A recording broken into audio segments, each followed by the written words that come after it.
কি একটা পরিস্থিতি, প্রায় 1 কিলোমিটার সিরিয়াল গেছে গা। এক একজনের ঘাইমে অবস্থা, একদম শার্ট গেঞ্জি ভিজে গেছে, আর জায়গায় জেরিকান নিয়ে এসে দাঁড়ায় আছে।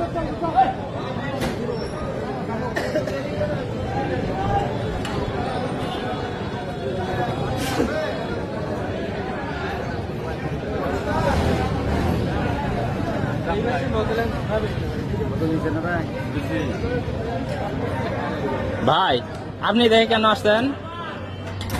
1 কিলোমিটার লাইন ধরছে, এটা আপনি কোন যুক্তিতে এই জায়গায় এসে দাঁড়ায় আছেন প্রশাসনের সামনে? এটা কোন যুক্তিতে ভাই?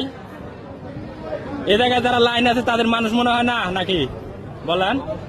হ্যাঁ, তাহলে সবাই মানুষ হলে আপনিও মানুষ, আপনি লাইন ধরবেন এই জায়গায় কেন? এই জায়গায় আপনি ঠান্ডা বাতাস খায় তেল নিবেন, আর ওই জায়গায় মানুষ ঘামে ভিজা হেরা মানে বাড়ি চলে যাবো তেল না ভাইয়া।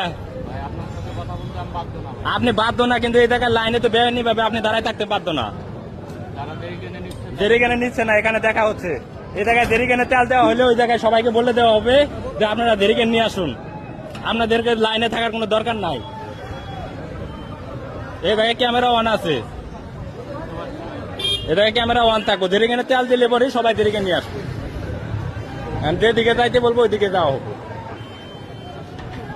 1 ঘন্টা লাইনে দাঁড়ায় দেখে গেঞ্জি টেন্ডে একদম ভিজে গেছে, এই জায়গায় বাতাসে একটু শুকাইলো।